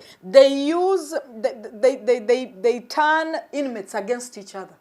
Prison politics mulimu enguzi yennyini eri open. If you cannot bribe them either with items or what or promise of the money you've registered there oba wakufa mu prison oba toyina sente it's worse than bwoba toyina sente ebweru eno. Yes ojja kuyisibwa bubi nnyo emmere abasibe gye balya food and nutrition which is one of the rights ziteebwako essira nti people in detention shall have good food access to clean water sanitation kibi nnyo nakugambye nti engoye njulifu ezimu ziwunya ezimu sinjoze bw'oba mukisa n'olufuna oba bw'obanga oyina engeri gy'okitegedde earlier on abawamu bakimanyi balina gwe balabyemu n'akuwa kuba waliwo oluusi lwe batwala abasibe ne tulaba nga bamuzingidde akafaliso status bwe bawaggulu mu Luzira corruption mwali twaliyo ne corruption suspects mukyala Geraldine Sali waliyo ba MP abakyala babiri eriyo abantu abalala mada suspect mukyala Katanga nga bali eri ku sick bay ewalina okwebaka abalwadde abagonvu bano ab'ebbeeyi abasasula sente twawulira nti basasula emitwalo 5 babuli nnaku mmeka nga 3 be basula eyo kakati nti gwe alwalidde mu sick bay ne bw'onoolemba n'oba bubi eri gy'olina okwebaka ku butanda obw'abalwadde weebasala abalina sente ate nga si balwadde. Corruption avudde bweru si balwadde. Corruption avudde bweru n'ayingira ne komera. Corruption omulala ajja atya waliwo abazira kisa tewali pads omukyala yali aniranye bwat era yali kwatibwa KCC yes ma atembe amajisima biki omukyala omusayi gwamuyitamu because she couldn't get a sanitary tewali pad nakawole talina naffe ffennyini abagendayo olunaku lwodde bw'okooza ke wali olina oyina kakwata mu ngalo kakukalire mu ngalo oba okaanike ku mugongo bw'obaako wookawummuza n'otabeera kukatunulira nga babutwala like the lack in there is terrible. Ebbulwa ly'ebikozesebwa sanitary pads bakazi okutambula ng'emisayi gibakulukuta atudde ku luteete agenda osituka ng'ate talina kyakukola kyokka nga talina na wajja gunaabira omusaayi ogwo wakusimba layini discovering enkeera wali ekinaabiro ekyanga kiri bweru nga kyakusimba layini kisavinga ward zikandabe 1 2 3 ward 1 1 2 1 3 nga musimbako layini bakazi by the hundreds wala omusibe omukadde leyita nnaku zisembera batandise okukukuta bakuyiseemu bulungi regardless of the orders tukatikkiro nti yisibwa ddala bubi ye yatuyambako ekyo bw'okiyingiramu ate kiri tiled kiringa kye bayongereza recently naye kisavinga abantu bangi nnyo toilet kyekinaabiro okiyingiramu na bigere kakati taire eriko amazzi eriko sabbuuni giyingiremu na bigere bo balabanga ekyobuyonjo oba okola kyabuyonjo but it is a very big risk fe abakuzeekuze mu myaka ogwo eggumba olikutula teriyunga Luzira politics w'abambala uniform wakati waabwe ne Bakatikkiro n'abakulembeze abalala be balinamu gwe bakozesa ne bacunya abasibe baavula babayita bamami mukulu simanya baani ababa uniform okubeegulako because when you don't behave as they expect you to sibi ebiri mu mateeka nti weekulule wansi ng'ekikere ng'obayita mami but you must do it especially bano ba long term serving to win you favors to not get bad reports on you you can be added days oba baleme kutwala bagiyitaani solitary Katikkiro andoopa bagintwale ye era bw'andoopa andoopedde nno ki ng'okoze eki nakola ki na kiro ekiddirira when I wept when I totally had a breakdown kati gwe bayita mbusima wa human rights naye Mada Convict but she's a really nice lady amakya agaddako ekiro ekyokubiri nsuze ntudde nkedde nga mpulira oba nnyinza n'obutalama neŋŋenda mpola mpola nga ziweze essaawa kwe mukkirizibwa okwogera zaalinga 12 bagenda okujja bababale ne mukoonako ne mugajanga olabe owa human rights ali mu woodi omwo naye bamuyise wa human representative waamu naye nga Mada Convict leaders are all Mada Convicts ekyo kyo nakiraba nakisoma previous people babaddeyo Nalongo yali yakyogerako dda yakiwandiika nako mu kimu ku bitabo bye ne mukoonako ne mugajanga olabe ye yali oyo yaŋŋamba nti yandabanga ewa Siteera nga mukyalidde ne mugajanga olabe jangu olabe era njagala bwe bukya ndaga gye tuyinza otwala konsaani eno kubanga nze siyinza kweyongerayo kuba bwendi Katikkiro n'akibuukiramu watumanyidde dda ono agende mu solitary gye bajja okutwala wajja it will compare to being in a grave oyo Katikkiro yaŋŋamba ebyo for mere calling gwe bayise owa human rights omulaga nti embeera gye tulimu nze mu kukkiriza okwange si yeeteekeddwa okuba yeeyo Katikkiro yagutwala ng'omusango n'agenda n'ankolako ripooti n'agenda ew'abakulu abo abo buulidde kati mu makkati awo mpenyera nno yaganye omuntu yenna okunnyamba owakatanda yadda mpaddeko akabibinu kakatanda okutuuzangako omugongo mu kifo ky'okugutuuza ku seminti nga gunjokya oyo amuganye agenza ndoopye bw'amala okundoopa najja n'angamba genda mubagenda okukola emirimu namutuulira ne mugamba maama embeera gye ndimu tugiraba nali eggulo limu nakkiriza ne mmala gagenda ku kalwaliro na bampayo empisa emu eya diclofenac saddayo kubanga ng'abalala bagenda bagamba teri ddagala nze wali omukulu nangamba gwe oli mulwadde naye batugambye waganye okugenda okufuna eddagala kati eno jandoopa nayo bakinzirira muntu waganye okufuna obujjanjabi oli mulwadde namugamba kimu nti the rest abagendayo babagamba eddagala teri eryange livaawa nange sijja kgenda n'enjala ennumanya okuba nti mpeebwa eddagala naye enjala ekuluma lwaki nti siina tetuyina we have nothing ekyo bakuli tebakituwa so we have no we can't access the Katikkiro bwe yamala okundoopayo nti kwegamba simayina kye yaloopa because I don't know what I did. Siina mputu gye nakola bwangamba ogenda okukola in the shape I was I think that's what she tried to insinuate in the shape I was bwandagira okugenda okukola omutima ne guŋŋamba gaana ne guŋŋamba genda ne mbagoberera mpola nga omugongo guntujja amagulu gannuma buli wamu we bankubye emaso zonna ziri so mba ntambula mpola mugundi omwo ngoberera abagenzi okukola bali eri mayiro ng'embandise omukulu nampita gwe yali andoopedde olagawa nambuuza ogendawa nti baŋŋambye ngende nkole in the shape you are ne mugamba ye nti bakugambye wagenze mu ddwaliro ko nze nagenze naye olwasooka dokita teyaliyo olwaddako biki kiri complicated nti ababaddeyo yesterday bagambye tebafunye bujjanjabi so siraba and it's a distance you have to walk wala kakati bakundoopedde biki era kyekyo near I think ye yaleetawo nti njagala kusasamaza but I quietly told gwe bayise owa human nti kino for me ndaga oba gwe mwennyini kitwaleyo because this is like death. This is availing yourself for death. Omukyala n'ayitamu mukulu munne n'aveeri n'ankwata nansindika ebibegabega shoved me into the ground. Ono ye I was standing nga mbendinze njogera naye. Omulala n'aveeri mukazi muwanvu bw'ati ayambala mpale era aba uniform nansukuma wansi titola abanno kira kye bakola. Nobody talks to mukulu here while standing. Ebintu bye bakola abasibe simaba mateeka akige birimu basibe okwewalula walula wansi ng'ebikere all in the name of giving respect to the mukulus be ba uniform ya prison staff. Then Katikiro ali bali mu yero basibe nga ffe naye basukulu the authority is felt, is well felt. Anyumya ambulira biki n'amuyita omukyala amugaa tewaba wadde sowaani kituufu abo wabaddewo abayamba n'emmere alimba. So nti Eluzira bw'otasobola kweyogerako mu mbeera gy'olimu kati bwe yamala okundopa n'agenda n'agamba aba ward nti agenda mu solitary. The aim was to omukyala yomu Katikkiro yali yaweereza waliwo akakyala kawala kato nnyonnyonnyo baali bakasibye oba biki soma sex scandal with this one of these many celebs abe Kampala yakatuma she tried Katikkiro yennyini nga yakiriidinze to try and send me a gang for me to react bansule mu solitary bwekyamulema n'atwalayo ekyo akana ne kajja ne kanjiira amazzi ne kanaaba mu ngalo ne kansamuliza amazzi. A girl that can be my daughter actually must have been like 20 or something.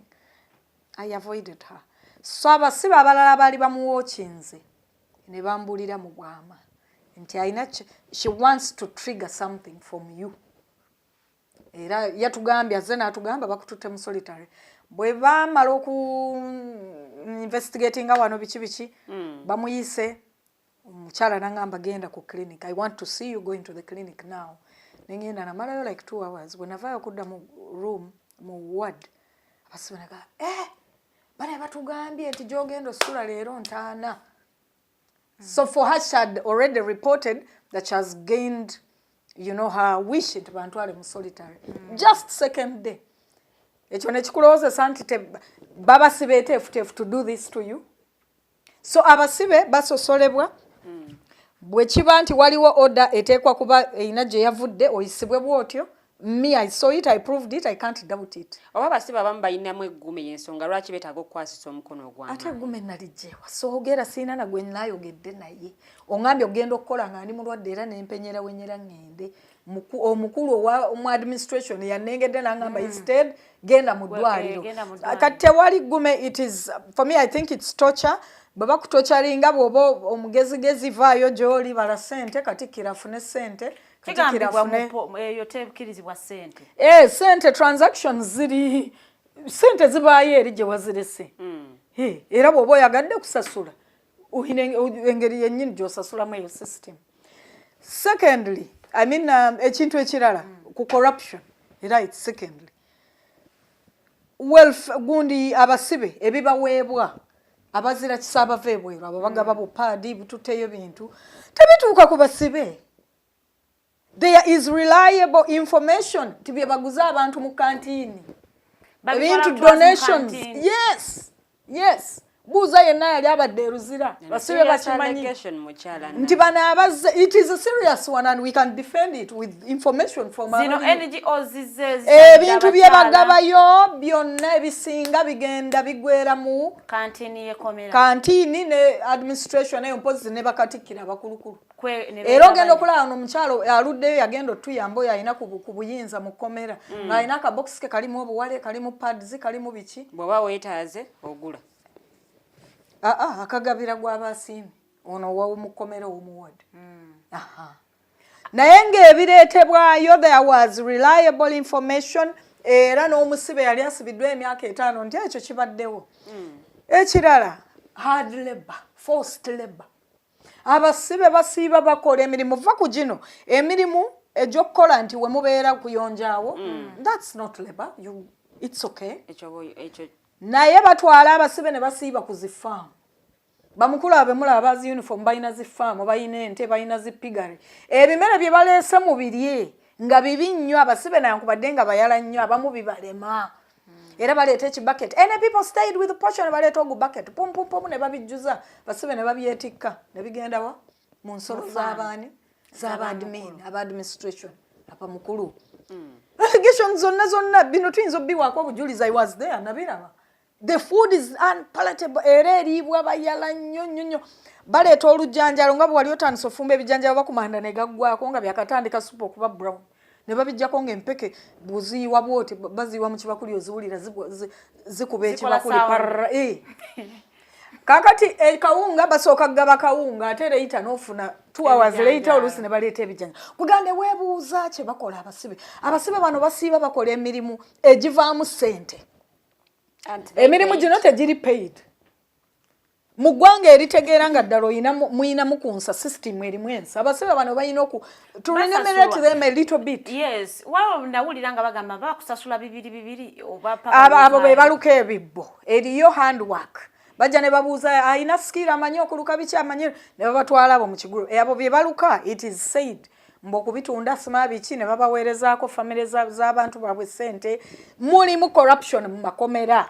abasibe forced labor kukola emirimu egisusse kujali badde gikkirizibwa egitali paid naddala ku mafaamu g'abakulu abo emmere basibe gye balya prisons ne bwogenda ku mikutu gyabwe socials zaabwe ojja kulaba bwe beevuga manya maize manya kasooli manya biki gardens lwaki abasibe bandiridde nga bwe balya nga prisons yesinga okulima bintu nga kasooli. Could it be that abasibe bayita mu mbeera because they don't know their rights? Abasibe abasinga yes they do not know their rights. Zera kasita kyawulikikako nti ayiso wa human rights yamugamba kino abala ne bansaasira nnyo abakyala babiri abakulu yanzize bba n'atugamba naye tebatulanga twogera naawe kwega balinga bwe baali bagamba tebatulanga twogera naawe naye munnange wano fe twayefuula basiru to survive ogonza obusibe manya biki they do not know their rights. Atenga kikakata ku I think Uganda Human Rights Commission aba inspection bonna nkyabakubiriza reports ze mwogerako nungi nnyo report ziri based on what truths nti nze suspecting at bwaba abaga nti katukyale aba inspection ngabo babatwala mu ward 5 mbu ze ziri waddeko eriyo obutanda obuwerako naye era abalala basula wansi naye singa owa inspection akkiriza ne mutwala ku ssaawa yennyini bwe bukya emizina girimu ejjemu ebisenga bulangiti n'abalala balina otufaliso the volume may be enkana bweti tukunkumuka obuwunga kuba tukadde otufaliso tetuliiko cover tulinga wali olabye factory damage w'otufaliso those two slices abakola entebe otubeera ku mabajjiro otu waliwo abatulina abalirake twebasoosaawo awo ne weezinga mu kirangiti kyo otuntu otwo bwe batuteeka tukunkumuka obuwunga ino mattress ng'ekaddiye evaamu obuwunga nze ndowooza nti byebimu ku bikolo z'abakyala ebirwaza abakyala ebyobuyonjo zero amazzi okubeera on and off obunaabira okuba nti tebimala congestion nayogera ku congestion abamonita TV bakyogerako comment eyava mu spokesperson w'amakomera yagamba yalinga ategeeza yagamba nti what they talk may depend on where they are coming from. If she's coming from Kololo, prison may be nowhere near her expectations. Nabuuza nti atasula Kololo wasula waliire emmere wafulumira buli atasula Kololo tayonja wasula tafa ku bya buyonjo kugamba n'olaba ejjeregerero n'agamba nti ekya congestion we are congested. He was quoted in the Monitor paper. We are congested. That nobody can doubt it. What should we do about it? Naye zeyogerako nti eva ku case backlog emisango egimu girwawo okuwulirwa. Emboozi eyo era gye bayingidde kuba jjo nina bye nalabye bye bayogeddeko nga bateesa nti abantu abali mu makomera abasinga Eluzira women for example from first hand observation by me eriyo of course ba murder convicts eriyo abaavu nga baliyo lwabwavu Eluzira ali mu mada ensonga zonna ezamukwasa zeekuusa ku poverty obwavu abantu obubeekuusa enkuta atembeya magi n'omukasuka Eluzira bamukuta sima atembeya michungwa ali Eluzira microfinance emubanja ku $5 million yasasulako nya 2 kinana n'akwama manya biki ayoza covid Luzira. Loani ya banka Luzira. Bali muli abakyala bali munda muli lwabwavu. Obuwala wala obuto myaka jammwe abaana abatebi jujulu abawala bali muli nali nkola ku mobile money sente bazibba smart transaction and bibawo mukama wange nanteekayo manjibwa miliyoni 1.6 family yona bwe batesobodde ku coming up na miliyoni 1.6 that's poverty. Obusibe obuli mu kusavingibwa abakyala, yes they are murder convicts. Eriyo abamataka be bateekayo mataka vulugu wa mataka abalala it said even they are put there. Mataka gabwe gatwalibwe nga tebalina busobozi bw'intervene. Nga teri agoberera. Aha. Abatemu je sorry kozesa ttaamu eyo kali. Abakonvictingibwa ogw'okutta je bali naye the biggest number they are victims of poverty. Economy ya Uganda. Bwavu. Mobile money, KCCA, manya bichi abantu babakwata lwabwavu. Ow'emiyembe bamukutte n'amagi capital yenna bamututte bamukasuseeyo bwana bulese muzibu. Biki ebyetaaga okukolebwako okulongoosa embeera eno especially omujjuzo n'ensonga y'okufiidinga obubi n'abasibe obutamanya ddembe lyabwe. One, awareness. Human Rights Commission. Tubakubiriza abasibe bamanyisibwe eddembe lyabwe. Opapula bulinze bwe nasoma siroza nti abalaba busoma buli fedde era unsuspecting nti either bwateekebwayo Human Rights Commission mu wodi omwo. Bwe tukeera nagambye nti obuziina buli we conveniently are made to clear them away ne tubuteeka wano ne tubibikirawo. Abagenze mu inspection Human Rights Commission. I think don't even announce kuba mu authority temuli armed temugenze kutolosa abasibe. Go at an hour abasibe babeera mu ziwodi omwo to see the actual picture. Abalamuzi abesigedde muzi. Abantu b'obusango butakwatagana. Yes, abadde atembeya majayina gwabbye. Correct them in ways is it even beneficial to the community. The community. Era bala kye basuggestions. But we talked about it nga tuli Eluzira. Bakole bulungi bwansi. Bulungi bwansi ngoyo.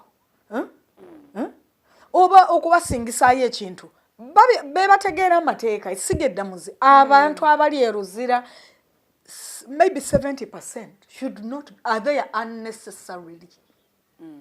Obwavu is key ku bakazi abali mu Luzira. Emisango eminene weewawo gye giri abatemudde abakoze eki naye key biggest numbers bamubanja 6,000 bamubanja 15,000 kuba abakesise babakwata engasi ziba 10,000-15,000 ngata zirina ne bamuwerezayo n'amalayo emyezi 6 ne capital water weza 10,000 ne capital we gw'omukutte emiyembe abasajja bakanyama bakesise ne bamulya taweza 10,000 gw'omusaba 2,000.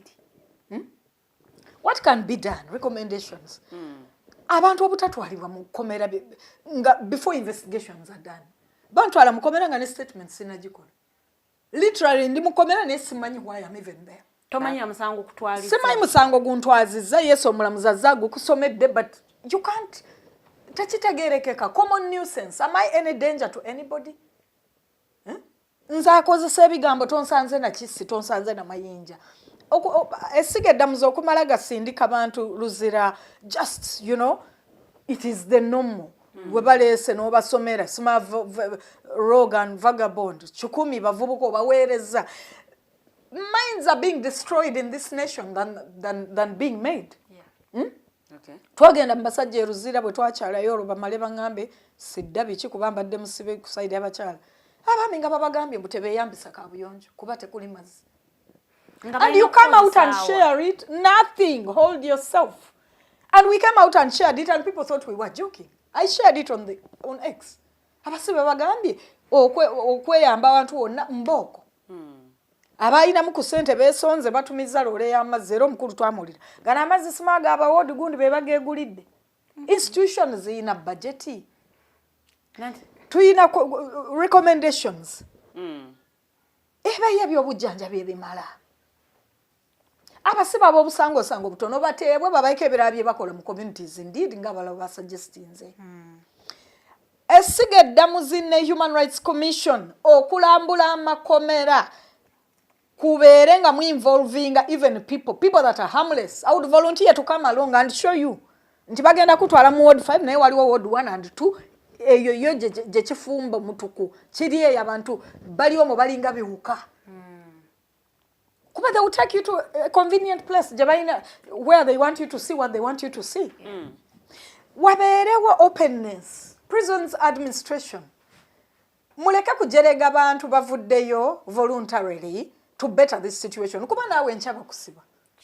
Ekomera teririiko muntu liringa ddwaliro. I learned that. Eddanga tuli batototo olaba basi ya prison wabino ebibbi babitwalawa. But now okula n'olaba batwalayo atalina na kyakoze, batwalayo ayogedde ku corruption, batwalayo gwe babanje emitwalo 10. Ogenda okutegeera n'olaba ekomera buli omu ayinza okujja. Ba MP baaliyo, family ngagga kati nga ya mukyala Katanga. Did they ever dream nti bawalabe abaana b'abato abalungi bayinza okusulako Eluzira? No. Naye bagendayo nga tebana. So awareness eyo bannayuganda okweteekamu omutima okugamba nti ekomera terikuli wala. Ekomera siri aboonoonyi bokka. Tusobola tutya okuteeka mu basibe nabo okumanya rights zaabwe. Human Rights Commission kibakakatako okusaasaanya enjiri. Ebitongole ebikola ku nsonga z'eddembe ly'obuntu.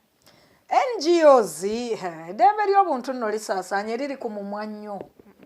Eddembe ly'obuntu mwesimanya you are registered defending human rights, defending defenders, manya biki. There is a lot you're saying than you're doing.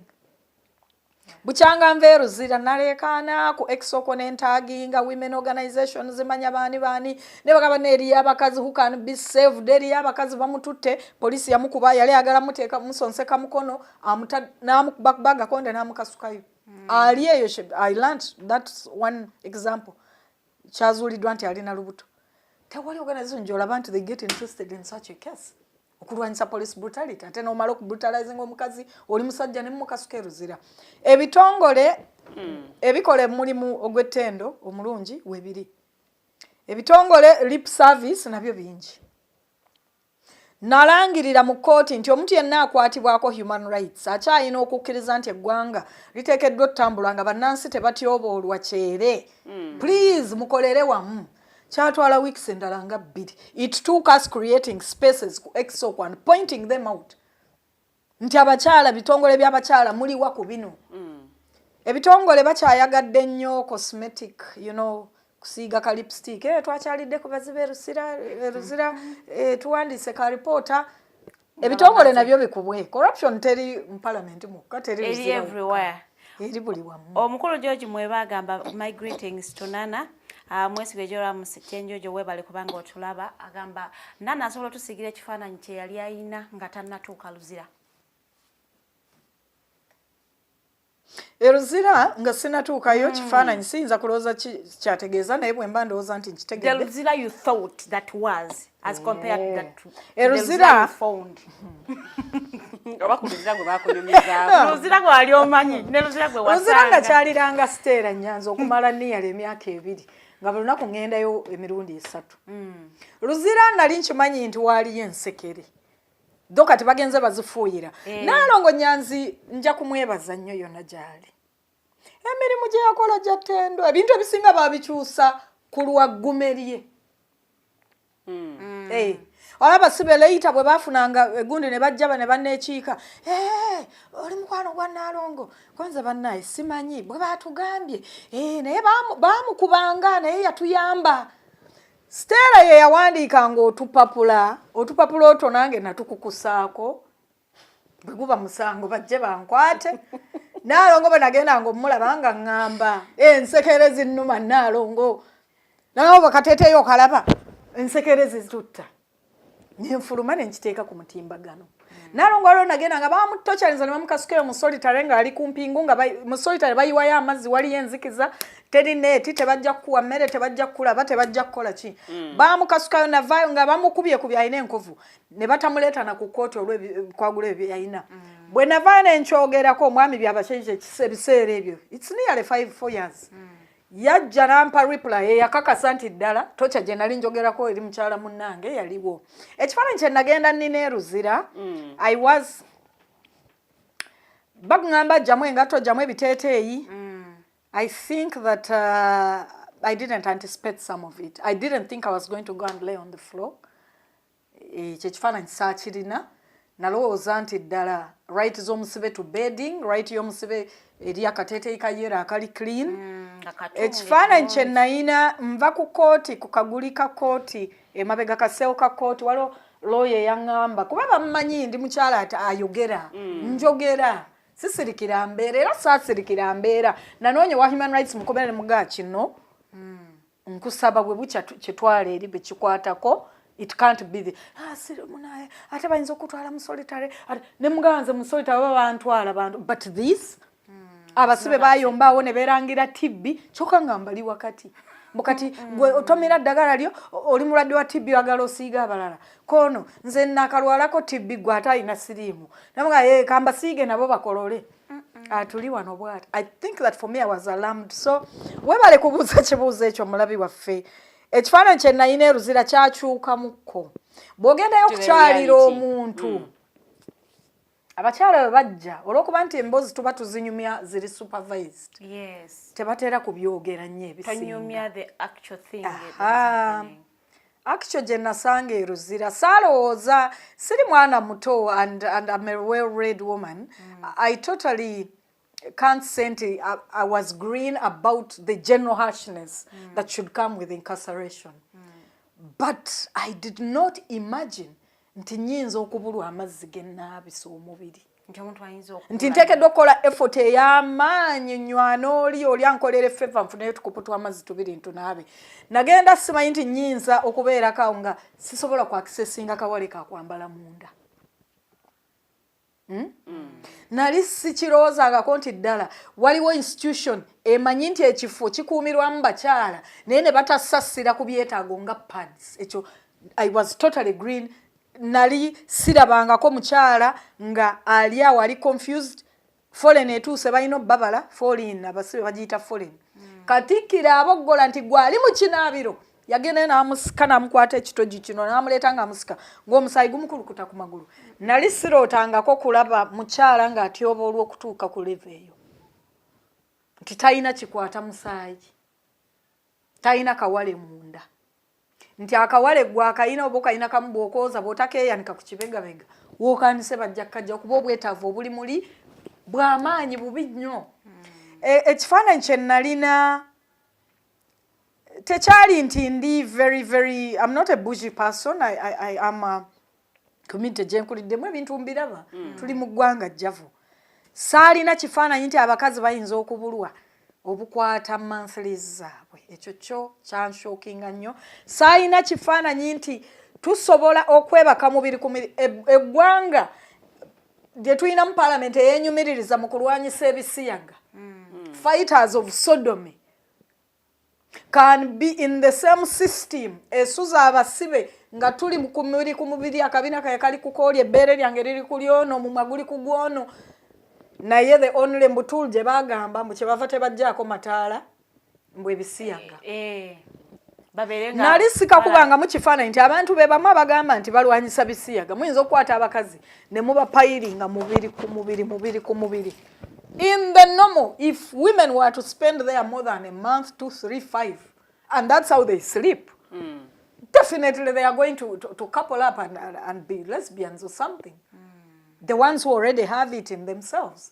Even the ones who don't, I mean, the sleeping arrangement itself, it does not make sense. Nti parliament, yewoomya omutwe mu kulwanyisa ebisiyaga, naye nga abakyala batusuza bwe batyo. Era nze mba nava bweru nga ndi Nalongo nga bwentyo kyekikula kyange nga nza bakyala bannange oba ompadde omwaganya wadde ettaala kweri waliwo agenda okusula nga awakinga nze. So nali sikakubanga mukafa omujjuzo gwo. I had no idea. Ebintu obukyafu Nalongo yabyogerangako era yawandiika ekitabo kiramba ekya poems. I recommend that book. The cover, I don't know if it's still on the market. I don't know if there is no flowers from my mouth. Yes, no roses from my mouth. Roses from my mouth. Ekitabo ekirabo nava Mukomera agenda nenkinoonya. The E1 nenziramu nenkisoma. It is on point. Eddembe ly'abasibe okulinnyirirwa liri mu kitabo ekyo. I recommend that book, by the way, if it's still on the market. I don't know. Kitabo kya Nalongo nyanzi. Nti yakola observations n'atakoma ku kuzoogerako nga nze bwe njogera kuzigamba bakooti n'azissa mu buwandiike. Ekitabo ekyo kisobola otugaidinga so much on prison reforms. Okay. Muchala Nana. Chichicho, are you quitting activism because of Eluzira, because of everything that you went through, or now teka yonna? Twalangirira gajja ng'abakyala ng'ogasseeko bano be baakasiba gajja nga tubaleetera buli ngeri ya kwekalakaasa. Siyinza kuva mu bwaba ndina abeekalakaasi tekijja kunzigwamu. Mpulaninga nti Eluzira, much as I would love to defend rights, I am not trying to commit suicide. For me to go in a situation enzize Eluzira kumpisibwa gye nayisibwamu nga even sinnaba kusosolebwa the general mpisa gye bayisaamu abasibe emala okukukwasa ekirwadde n'ofa oba n'ovayo n'okisiiga ababo oba n'ovayo n'okisiiga omulamuzi ng'oyo oba kooti. Nnyinza okuva mu kwekalakaasa. Will I tone down? Is that what you're trying to ask? Why? No. Nkozesa tteeka nze ntambula ne constitution yange. Abapoliisi mbabanja constitution copy yange n'obusente obwagirimu. Era njagala oba DPS oba n'akwata musawo n'agyegulira kuba sofa mirundi ebiri teriiyo. Nja kugezaako nnyo okutambulira mu mateeka. Kyova olaba nti okuva lwe navaayo, yes, wabadde abalala beekalakaasizza abakyala bekugambye nti I can't distance myself from them. We are women, we are going to do anything, everything and anything. Never kwa promoting Buseegu. Ate Buseegu ki? Owa human rights mukyala Marian Wangajja yavaayo n'abuuza nti abawala ki kye baakoze awo Sindi kyatakola ne musasula ne mugenda omulaba nga ali bwerere. Ki kyakoze Shiba kyatakola n'abawenjulira okugulu nga kyenkana ali buti kyokka nga mwasasudde. Abaana abo kye baakola ekisukkulumu ennyo ekisemberera Obuseegu kiriwa. Abala kye batakoze. Nga tumaliriza. Tetusobola kulekeraawo. Ensonga lwaki n'akawuuba ebigere ku Human Rights Commission. Ndi musanyufu aba Human Rights Commission nti yes, temusirise bambi. Tuna be twalabye jjo mande muina gye mwali ne mwogera. Nti nvudde n'ensoomooza ebitongole ebyekuusa ku human rights. Bitongole zifida simabani simakwali ishoni mabiki. You have sparked conversations. The conversations are there. Era lwensooka okutaginga UN Women nabona balaba nga bali mu workshop mbone aba prisons. Ensobi gye nkyabafunyeemu kugenda mu workshop ne mweggalirayo as employees of the organizations and prisons. What are you trying to talk? Why aren't ex-prisoners invited ne babawa first-hand information? Why aren't you involving eyali omusibe weekeri, eyali omusibe last year, eyali omusibe emyaka 5 okufuna information ebayamba to reform these spaces?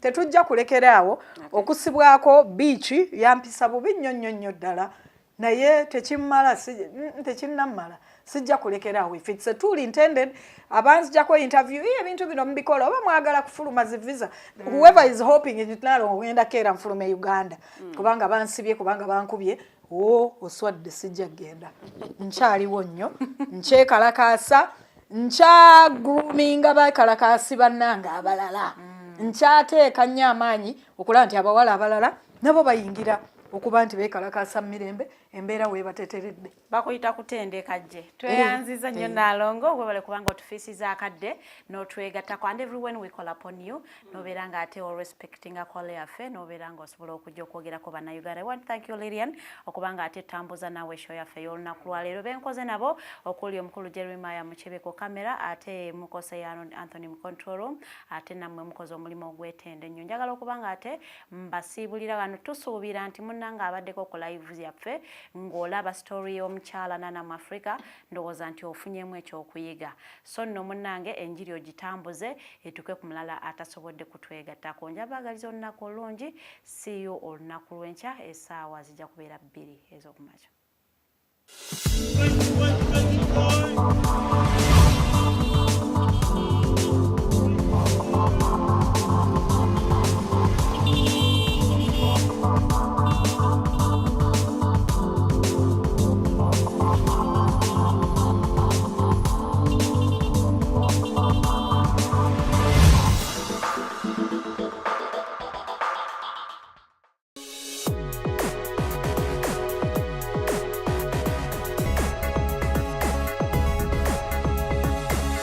The Alternative Dig Talk. real issues, real talk.